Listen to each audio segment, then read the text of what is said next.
I've been told all my life that I was born under strange circumstances. My mother used to joke that the thunder cracked the second I took my first breath, as if the sky itself had something to say about my arrival. But the older I got, the more I began to realize she wasn't really joking. She always hesitated before telling me about that night. I was born at 3:06 a.m. during a storm that knocked out the power in the entire town of Elbridge, Pennsylvania.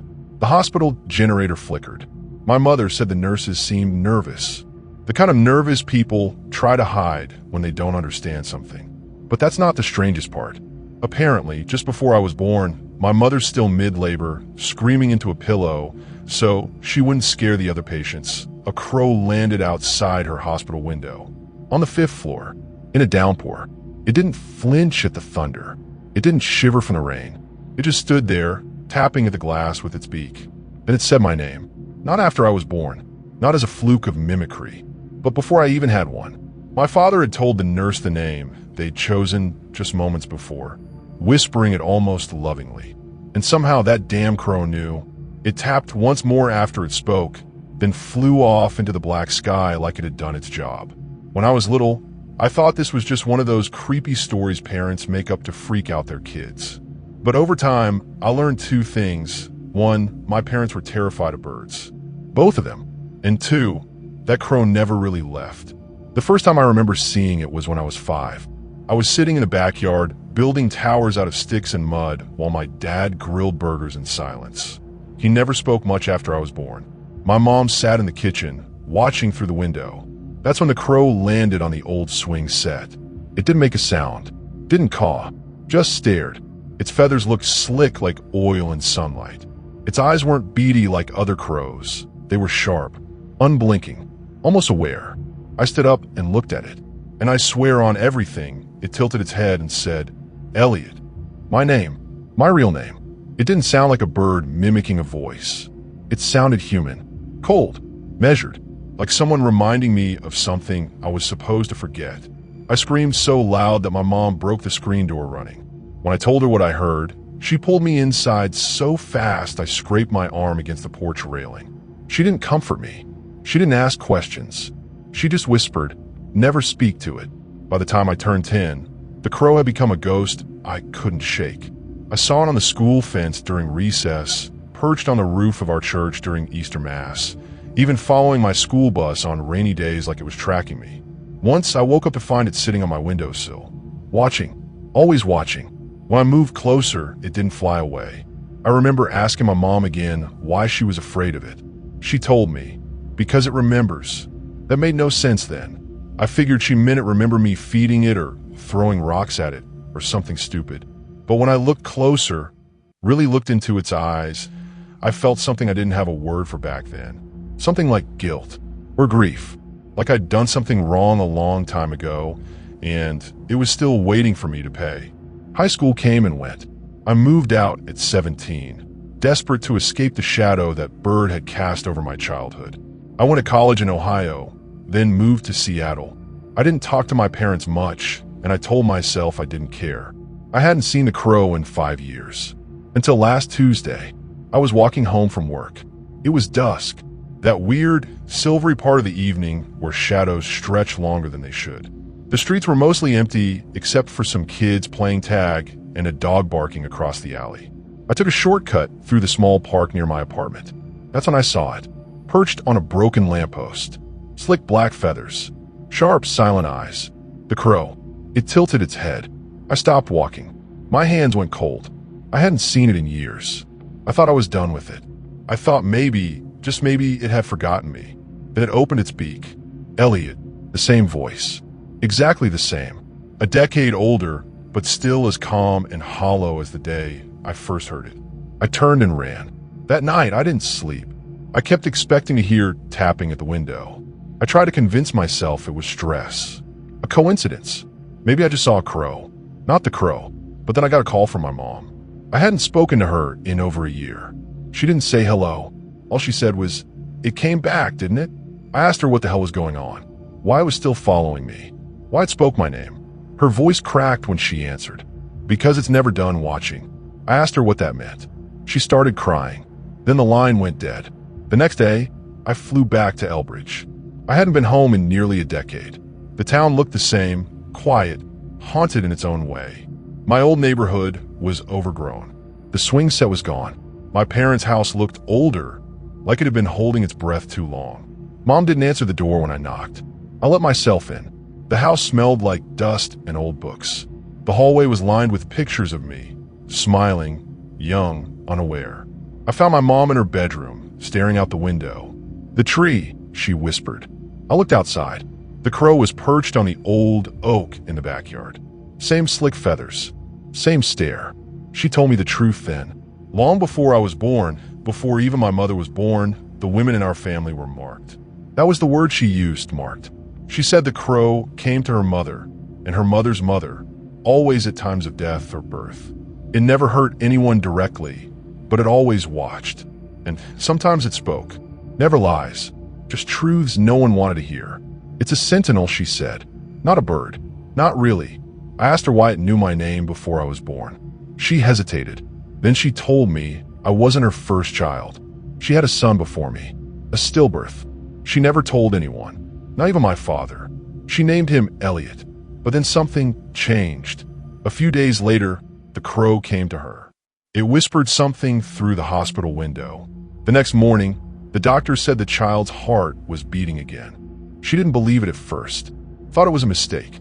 But then she held me, and she knew. "It brought you back," she said, "but something else came with you." I stood there in silence. The air in the room felt colder than it should have. My mother wouldn't look at me. Her hand was shaking. "What does it want?" I asked. She didn't answer. She just pointed to the window. The crow was gone, but on the glass, written in what looked like condensation, was a single word. Soon, I don't know what to believe anymore. The rational part of me wants to call this a family myth, a generational hallucination passed down from mothers to sons like trauma with wings. But then why did it follow me all my life? Why did it say my name before my first breath? And why do I keep dreaming about it perched over my crib, whispering things in a language I shouldn't understand? I left Elbridge the next morning, but I didn't go back to Seattle. I drove west, somewhere quiet, isolated. The crow hasn't shown up again yet, but every morning I wake up at exactly 3:06 a.m. And every morning I hear a faint tapping at the window. I don't look, not anymore, because I think, no, I know, if I do, it'll speak again. And this time it won't say my name. It'll say what it wants. I haven't slept properly in 6 nights. Not since Elbridge. Not since my mother whispered those words and pointed to the window like it was already too late. I thought maybe distance would dull whatever was coming. That if I stayed moving, kept my phone off, skipped towns, didn't stay in one place more than a night, it wouldn't find me. But the crow doesn't need a map.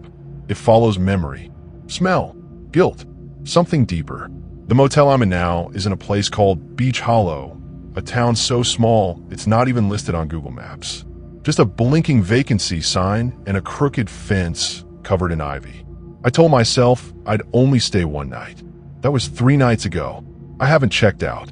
I haven't even stepped outside. Because I can hear it now. Not the crow.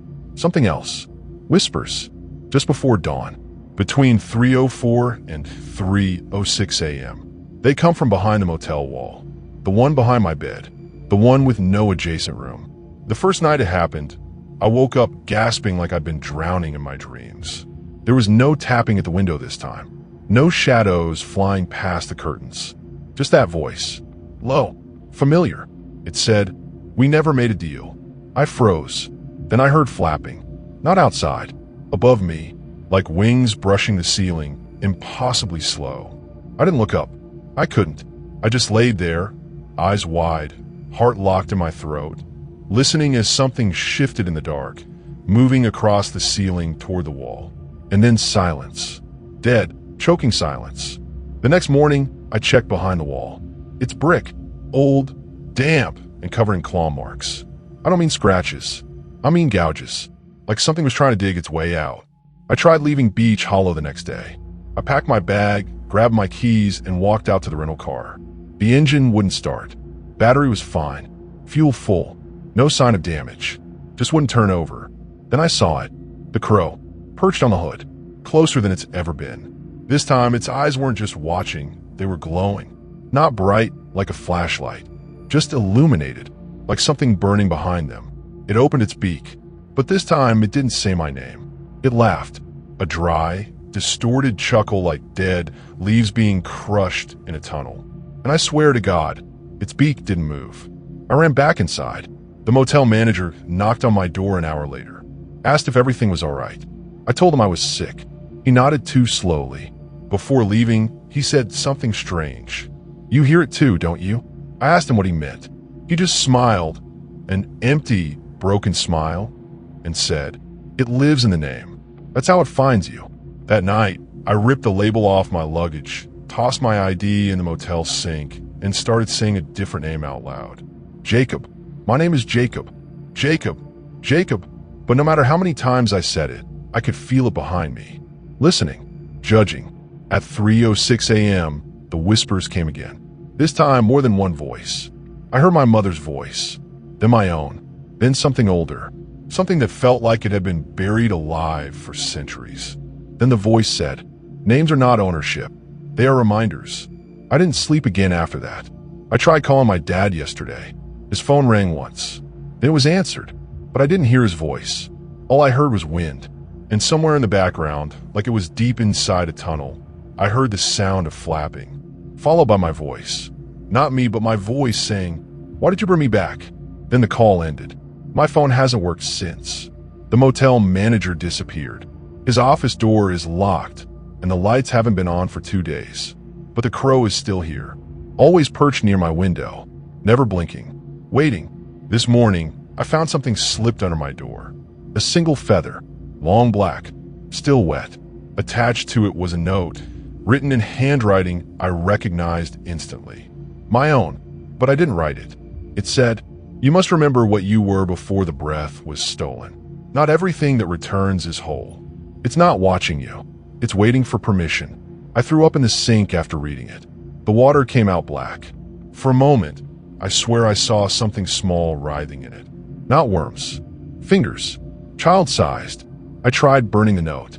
It wouldn't catch fire, not even when I doused it in lighter fluid. I don't know how long I've been here. Time feels fractured. The clocks glitch. My reflection in the motel mirror doesn't always match my movements. Once I smiled to test it, and the reflection didn't smile back. It blinked slowly and whispered something I couldn't hear through the glass. Then it tapped the mirror 3 times, just like the crow. Tonight is different. The air feels thinner somehow. I can hear the whispers before 3:06 now, starting at 2:50. They're louder, closer, and I just found something under the bed. An old, cloth-bound journal. The first page reads, "The Book of Those Returned, property of the Black-Winged Witness." My hands won't stop shaking as I open it. Every page is filled with names. Thousands. Some crossed out, some underlined, some written in red. I flipped through until I found mine. Elliot returned, underlined twice. Next to it, in smaller writing, split soul. Permission pending. I don't understand what it means. What is a split soul? And what permission? Permission for what? 3:04 a.m. The whispers are inside the room now, coming from the ceiling, the walls, the sink, the mirror. I'm not alone anymore, but it's not company. It's witnesses, and they're waiting. I can't run. I can't scream. I just sit here and listen. Then, at 3:06 exactly, I hear it again. The crow's voice. Calm. Final. You were chosen before the womb remembered its warmth. You are not the first, Elliot, and you will not be the last. Then silence, followed by tapping. Not on the window this time. On my chest. From the inside. I look down.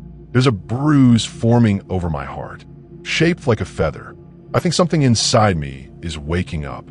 Something that didn't belong to me. Something that never died properly. I don't know what I am anymore, but I think I understand now. The crow isn't the threat. It's the reminder. A harbinger.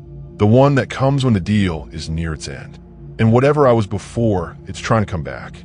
If you're reading this, don't speak your name aloud after midnight. Don't stare too long at reflections. And if a crow lands near your window at 3:06 a.m. and calls you by name, don't answer. Not unless you're ready to remember what you were before. I left Beach Hollow at dawn. Didn't pack. Didn't pay. just grabbed the journal and walked until the trees swallowed the motel behind me. No signs, no road, just endless pine and a sky that wouldn't change color no matter how far I walked. Hours passed, maybe days. I couldn't tell. Time felt optional, like the forest was holding its breath. It wasn't until I hit the clearing that I realized I hadn't heard birds.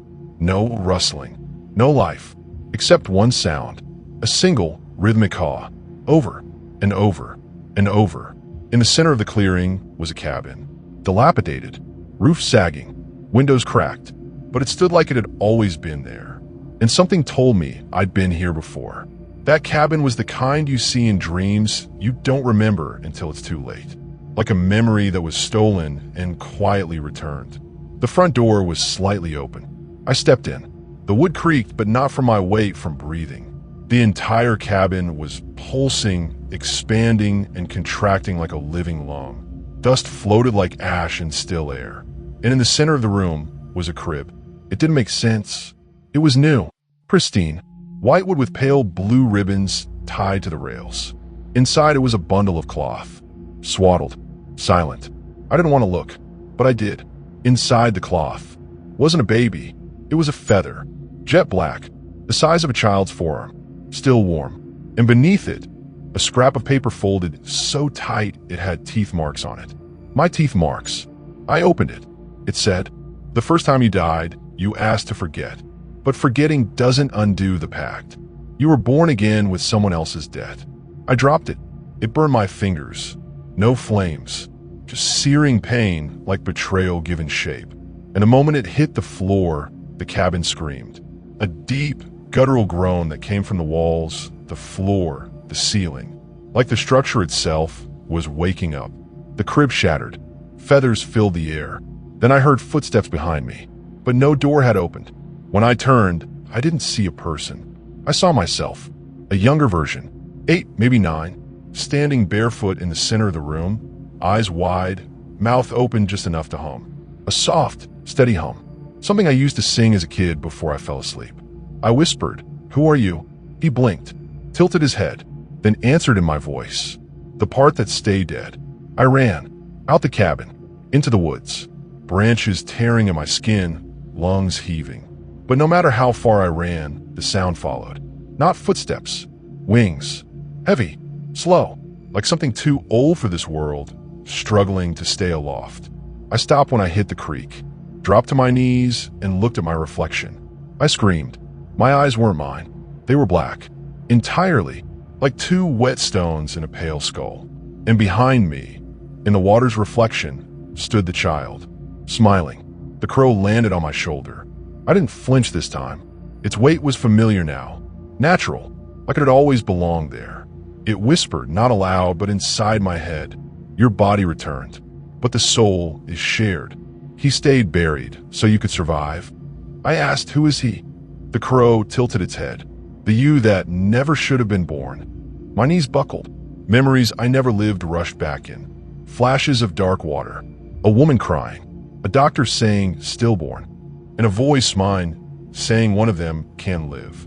Then cold, years of cold, before breath, before names.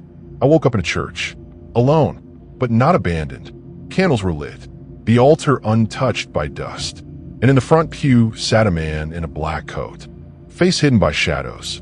He turned only when I stepped close. I couldn't see his eyes, only his mouth, wide, calm. He said, "You've been followed since the first breath. Not by death, but by dead." He motioned to the altar. There was a name carved into it. Not mine. Ilioth, an older spelling. I whispered it. The entire church shook. Candles extinguished. And behind me, every pew filled with crows. Hundreds. Watching. Silent. The man stood. He had my face. But aged. Scarred. Lips sewn shut by crow feathers. He reached into his coat and pulled out a mirror. But it was cracked. Each shard reflected a different version of me. One screaming, one crying, one smiling like he'd already given up, and one whispering something over and over. I leaned in to listen. The whisper was, "You are not the survivor. You are the substitute." The crows screeched in unison. Deafening. I dropped the mirror and ran again. out of the church, into rain that hadn't been forecast. Everywhere I went, signs changed. Street signs no longer said names. They said dates. One read October 18th, 1993, first attempt. Another said July 2nd, 1996, second return. Then one that froze my blood. February 19th, 2000, debt fulfilled, rejected. My birthday. I collapsed in the mud. The rain soaked through my skin, into my bones. And then I heard him, the child again, standing over me. He said, "It's time to give it back. You had your life. I want mine." I asked what he meant. He pointed to my chest, where the bruise had become a hole. Not bleeding, not broken, just open, feathers spilling from it like smoke. And deep inside I saw him, not the boy, but something else. A shape, black, twisting, waiting. The crow landed beside him, nodded once, and the boy smiled. "You don't have to die," he said. "You just have to go back to sleep." I don't know what I chose. I don't even remember deciding. All I know is I woke up in my old apartment this morning. Phone charged. Everything clean. No bruises. No feathers. No name. Just a note on my pillow. "You are the witness now. Say nothing, and it won't return." I looked in the mirror. My eyes are brown again. But sometimes when I blink too slow, I see black behind them. There's been no crow outside. Not yet. But I hear wings sometimes. Late at night. And in dreams, I see the boy standing in the cabin. Waiting. Smiling. Humming. I don't know how many times this has happened. I don't know how many of me are walking around. But I know this. You don't choose your name. Your name chooses you. And sometimes it chooses wrong. I started recording these events. Not to share, just to remember. But every time I played them back, my voice wasn't mine. Same tone, same rhythm. But the words had changed. Instead of recounting what happened, it whispered things I hadn't said. Names I didn't know. Places I'd never been. Dates I hadn't lived. February 19th, 2000. My birthday came up again. But this time, it didn't say birth. It said opening. I searched everything. Hospitals. Obituaries. Baptism records. Nothing matched, until I looked under a different spelling. Eliath, the way it was carved into the church altar. One result, a stillbirth registered in 1999. Location, Beach Hollow, Michigan. Mother, unknown. Child, Eliath, lived 2 minutes. No known cause of death. That's when I stopped breathing for a second, because my mom had always said I came early. But I was born in 2000. I called her, shaky voice. Try to keep it casual. "Hey mom, what hospital was I born in again?" Silence. Then, "Why are you asking?" I told her I needed it for insurance. She hesitated, then gave a name I didn't recognize. I looked it up. It had burned down in 1999. I asked her again. This time, she hung up. That night, the crow returned. Didn't land, just hovered outside the window, and its wings didn't flap. They pulsed, like it was suspended in air by memory, not gravity. Behind it, I saw movement in the glass. The boy, Eliath. Only this time, he looked older. My age, wearing my face. He mouthed something I couldn't hear. I grabbed a dry erase marker and wrote on the window. "What do you want?" He replied without speaking. "To go home." The next morning, my front door was open. Not broken, just open.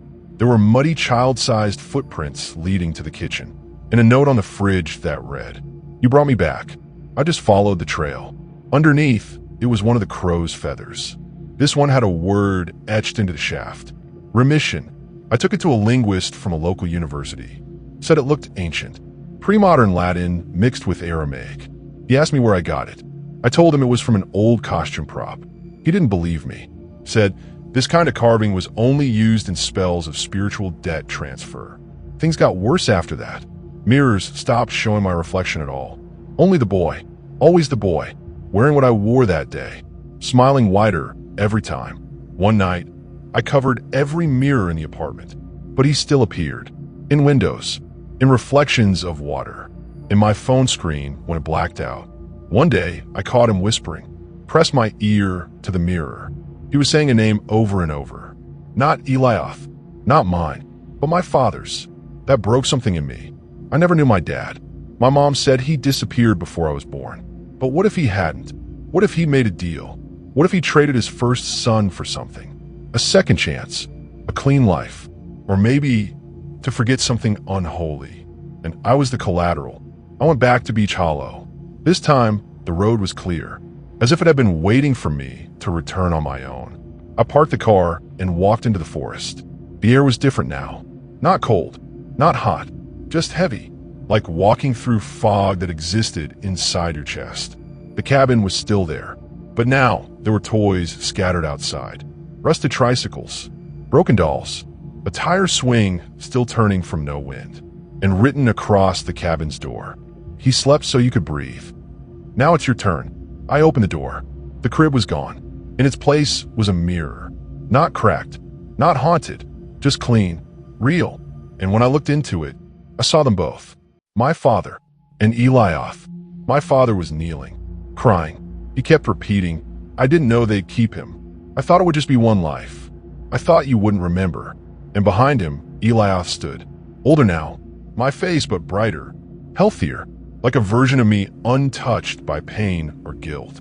He looked at me and said, "It was never about taking. It was about returning." I asked him, "Then what happens to me?" He didn't answer, just reached out, and I felt it, the same bruise in my chest. Only now, it throbbed like a second heartbeat. The cabin began to dissolve. Not collapse, dissolve. Boards crumbling into ash. Furniture sinking into the earth. And as everything vanished, I stood still. Only the mirror remained, and in it, one final image. All three of us. My father, me, Elioth, and one crow above, wings spread, casting a shadow over all three of us that looked like a clock. The second hand was dripping. I woke up in a hospital, hooked to machines, nurses asking questions. I'd been found unconscious outside a burned-down cabin 2 states over. My ID was missing. No record of me being admitted. No insurance match. No family contacts. They asked for my name, and I couldn't answer, because I didn't know. Now I walk the streets. No phone, no ID, no anchor, but people recognize me. Old women smile like they've seen me in dreams. Children point and say, "Crowman." And every time I pass a mirror, I don't look, because I'm scared it'll show a version of me I left behind. Or worse, a version that never left. Some nights, I hear tapping on the window. Soft, rhythmic. I don't open it anymore. But sometimes I whisper a name into the dark, just to see what answers. Not my name, not Eliothus, just father, because someone made a deal. And I think the interest is still collecting. They say names have power, but no one ever says what happens when the name you're given was meant for someone else.